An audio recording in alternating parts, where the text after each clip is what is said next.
Mais uma vez, estamos aqui para participar de mais uma aula através de um método diferenciado. Desta feita, o tema é retórica aristotélica.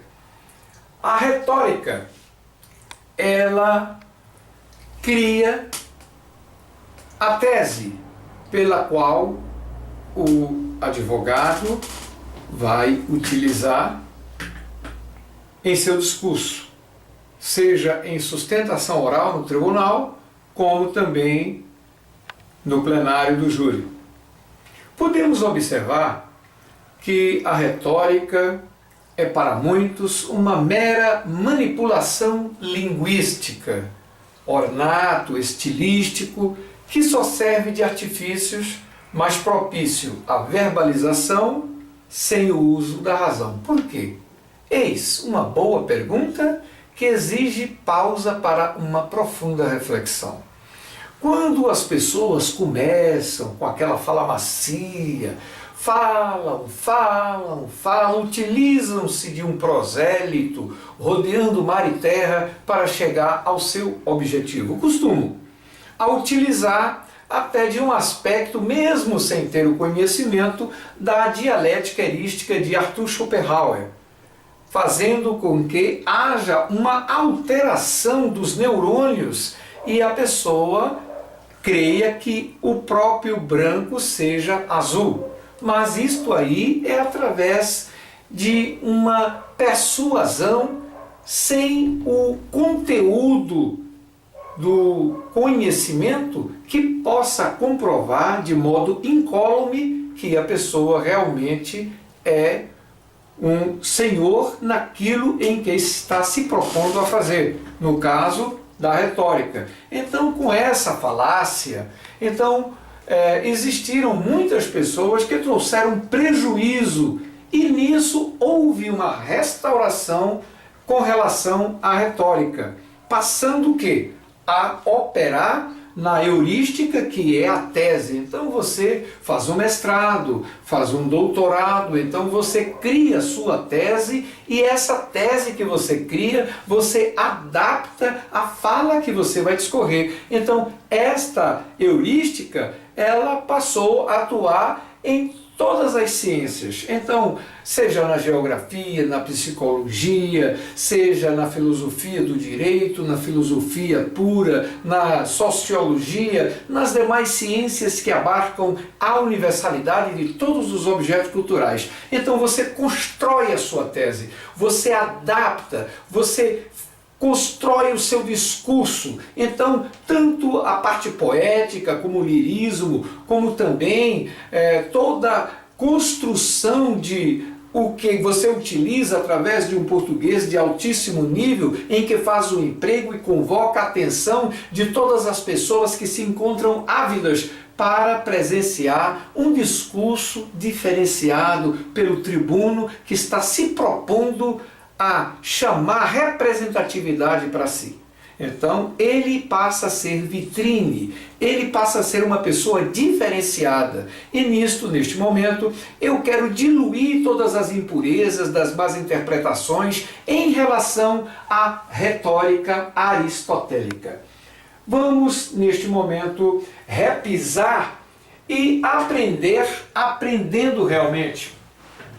A retórica é para muitos, sejam advogados, sejam teólogos, filósofos, entre todas as pessoas que fazem parte da ciência humana. Uma mera manipulação linguística, justamente porque muitas pessoas têm a falácia, mas não têm o conteúdo do conhecimento perfeito. Então, a ausência deste conhecimento perfeito faz com que a pessoa não tenha também a lógica e, por consequente, a percepção de saber como adaptar o fato à norma com relação à ciência jurídica. Ornato estilístico que só serve de artifícios. Muitas pessoas usam até a terminologia da verborragia, quer dizer, pode usar de um proselitismo, de um ornato, de um português assim, um pouco elevado, mas a ausência do conhecimento vai provar que ele realmente é indouto no assunto, ele não tem aquela capacidade, embora uma pseudoloquacidade no manuseio de palavras, mas ele é pobre de conhecimento, com um conhecimento totalmente, não digo até vulgar, mas um conhecimento empírico, mais propício à verbalização sem o uso da razão, mas com a restauração da retórica. Então, foi essa visualização que Aristóteles teve em restaurar a retórica, em trazer elementos de ciências para enriquecer a retórica e o orador realmente ser capacitado para ensinar e dirimir questões atinentes a uma pseudo-retórica em que é ministrada em diversos cursos, que a pessoa pensa, não, eu estou fazendo um curso especialista para o tribunal do júri, mas quando chega lá, então a pessoa não sabe o que é uma postura, como você utilizar a postação da voz, como você neutralizar a timidez argumentando com entusiasmo, como você cadenciar o ritmo ou imprimir um ritmo com maior velocidade. Então você tem que saber, primeiro, onde você está, segundo, quem você é e terceiro, onde você pode chegar. Sabendo como você gesticular, sabendo como você administrar, a inteligência emocional, ao ser aparteado pelo promotor de justiça, como lidar com argumentos arbitrários por parte do seu ex-adverso, como angariar simpatia e argumentar com entusiasmo, construindo uma atmosfera de leveza perante os senhores jurados, que são juízes de fato. Como você adaptar a geografia, a física, a mecânica quântica e outras demais ciências dos mais variados assuntos à terminologia jurídica, como você construir a sua retórica, como você utilizar argumentos contrariando a intempestuosidade por parte do Ministério Público e como você dramatizar. Então você tem que, neste momento, ser um artista. Então você sabe como criar fatos análogos e, nesse momento, então você tem que criar o seu personagem, então você vai se tornar o que? Um dramaturgo. E nesse momento é que você vai entrar em cena, que você vai construir o seu personagem, você vai encarnar esse personagem e nesse momento, então, é aquele momento em que você já utilizou de todo o tecnicismo do direito, de toda a sua habilidade e destreza e neste momento, o que é que vai acontecer? Você vai colocar a palavra. E a palavra, ela é poderosa para mudar o estado mental de algum dos senhores jurados que não estão aceitando a sua fala, para que você possa com isso obter uma augusta retórica, uma augusta vitória. Então, esse ponto é de suma importância para que você possa conquistar, construindo em todos os aspectos, a pessoa do personagem que você está criando para que você possa vencer no lado técnico, no lado filosófico, no lado da oratória, da retórica, como também da própria dramatização que você faz e com isso serve como divisor de águas para que você possa obter uma vitória augusta no tribunal, tanto em sustentação oral como também no plenário do júri. Então, esses, mais uma vez, é sempre bom reprisar, mas com a restauração da retórica se corrigiu esta enganosa noção, passando a operar na heurística, que é a tese, e a hermenêutica, que é a interpretação. Então, a tese que você construiu para aplicar no júri. E a hermenêutica, a interpretação daquilo que você construiu, que é justamente a retórica. E a retórica nada mais é do que dados de várias ciências e no discurso você adaptar. No fundo, a retórica é um saber que se inspira em muitos saberes e se põe a serviço de todos os saberes ao aplicar na oratória que você está discorrendo uma altíssima erudição. Enfim, o duplo valor da retórica como arte, ciência, como saber e modo de comunicar o saber, faz dela também um poderoso instrumento em utilizar a pura essência do ser. Mas para que você utilize esta pura essência do ser, você tem que ser provido de um saber diferenciado. Eu posso, neste momento, utilizar fatos. Utilizar fatos ocorridos. E um desses fatos ocorridos é em relação à mãe que matou o filho com várias facadas, o seu filho primogênito. Puxa, neste momento nós podemos pegar o processo, ler, reler o processo e dizer o que faria de uma mãe matar o filho primogênito com diversas facadas, se sempre esses 3 filhos estavam sempre diuturnamente com a mãe, como a galinha que acasala os seus pintainhos, uma super mãezona, e de repente ela passa a ter surtos psicóticos e comete um assassinato contra o seu próprio filho e o filho que mais amava. Bem, eu sempre costumo dizer em minhas prédicas que uma tragédia ela não ocorre do dia para a noite. Em uma tragédia existe o dia a dia, existe o passo a passo, existe uma construção. Tudo começa do mais simples. Primeiro, o mais simples, mas que foi o causador de todo o ocorrido foi a separação. A partir do momento em que uma pessoa tem amiga, e tem como a melhor amiga, e essa amiga, ela começa a abrir precedentes para que o seu esposo se apaixone por ela e deixe toda a família para poder coabitar com a melhor amiga. Então, isso vem o quê? Uma depressão. Então, nós temos que ligar ponto por ponto para construir a retórica. E a partir desse momento ela vai procurar ajuda, porque ela entra numa depressão. Vai procurar psicólogo, vai procurar algum centro espírita, vai procurar algum cartomante, ela vai procurar, ela vai se socorrer, porque ela está completamente fragilizada.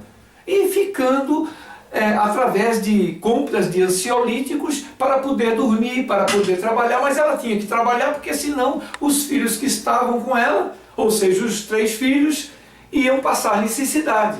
Porque o seu marido estava dando uma pensão, mas uma pensão sobre ato judicial. E nisso o que aconteceu? Apareceu um guru, um líder espiritual, e começou a dizer que a estrela do brilho do firmamento ia levar todo o povo que fosse fiel aqui na terra, e que Jesus era extrametal. Ora, ela, a partir do momento em que começou a dar ouvido, ela já estava com um problema. Então esse problema se tornou um problema crônico.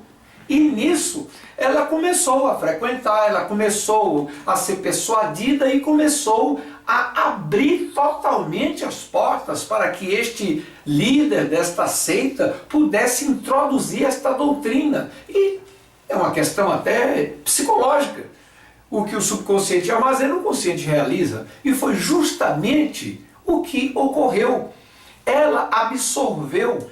E se vocês forem observar, na própria Escritura Sagrada, no capítulo 6 do livro de Efésios, capítulo 10, capítulo 6, versículo 10 a 20, a luta não é com a carne e com o sangue, mas é com todos os espíritos que atuam nas regiões celestiais. Esses espíritos são os demônios, são os espíritos contrários. E nisso ela começou a ser um instrumento Do mesmo jeito que você está com sede, então você pega um copo descartável, você coloca água, você sacia a sua sede orgânica, mas depois que você sacia essa sede orgânica, que você utiliza esse copo descartável, você joga no lixo. E foi justamente isso que o demônio fez, através deste líder, desta seita. Ela foi utilizada como este copo descartável. Porque como é que uma mãe ama durante toda a sua vida um filho e de repente ela assassina este filho? Tem algo que começou. Tudo tem um começo. Ninguém vai chegar e vai matar o seu próprio filho sem ter algo que possa fazer com que essa pessoa tenha essa mudança comportamental. Não foi uma questão psicossomática, não foi uma questão de esquizofrenia, não foi uma questão de algo a não ser através da própria psicologia, através da própria mudança, para fazer com que esse espírito contrário pudesse utilizá-la e ela com isso passar a ter visão, porque muitas pessoas desconhecem as dimensões. Ora, até o judiciário desconhece as dimensões. O excelentíssimo promotor de justiça pode ter o conhecimento de todas as ciências, mas ele desconhece o sobrenatural, porque nem da parapsicologia ele conhece. E o mal das pessoas é ficar só numa mera ritualidade, transcrever aquilo que aprende, mas sem saber o que substancializa o em si daquilo que está realmente lendo, está aprendendo. Tem pessoas que aprendem, pensam que estão aprendendo, mas não estão aprendendo.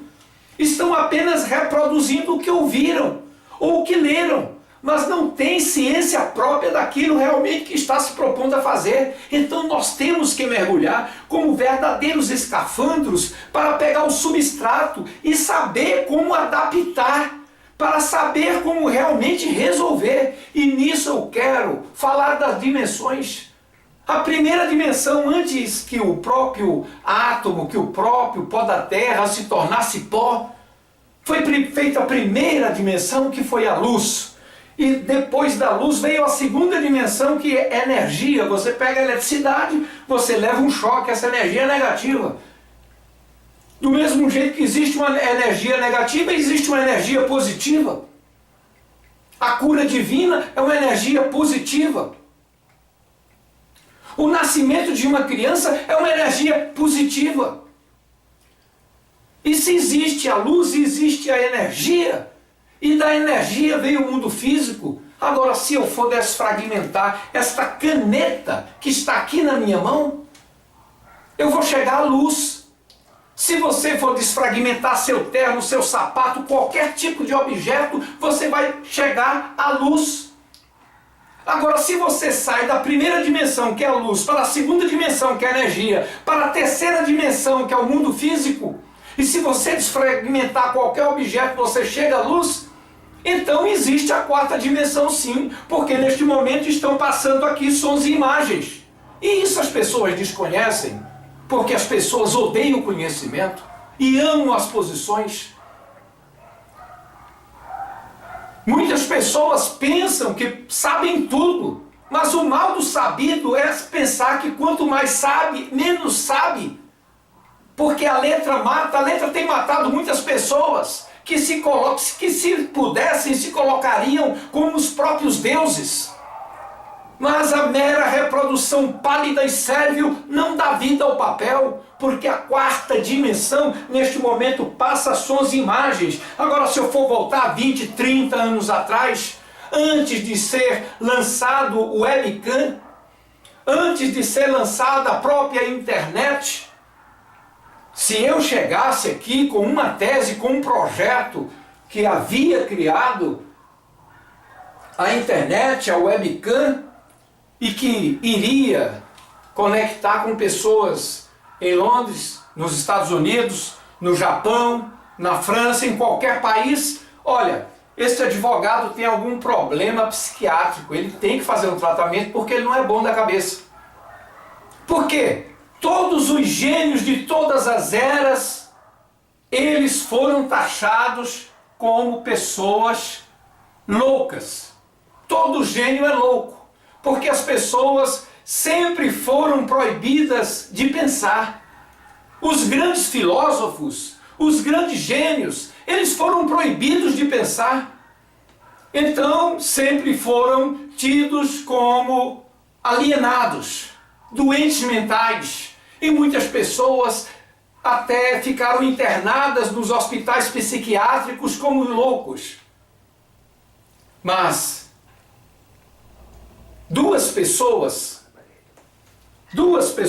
chamadas Steve Jobs e Bill Gates, eles trouxeram a webcam e hoje você pode falar com quem está nos Estados Unidos, no Japão, na França e em Londres. Então essa dimensão é a quarta dimensão. E se existe a quarta dimensão, existe a quinta dimensão. Se existe a quinta dimensão, existe a sexta dimensão. Então hoje você pode falar com quem está na França, antes você não podia. Então neste momento eu quero mostrar a você que esses demônios que ficam na quinta dimensão e que vocês não podem ver, porque esses demônios, eles não estão sujeitos ao tempo e ao espaço. Você está preso na sua própria consciência, mas pelo fato de você não ter conhecimento espiritual e não ter o conhecimento da parapsicologia, como também da mecânica quântica e da física quântica, então você automaticamente se perde em seus próprios pensamentos através de uma letra. E a letra tem matado você, para que você não possa ter uma visão meteórica e saber o que substancializa o em si da questão do que ocorreu com esta mulher moribunda.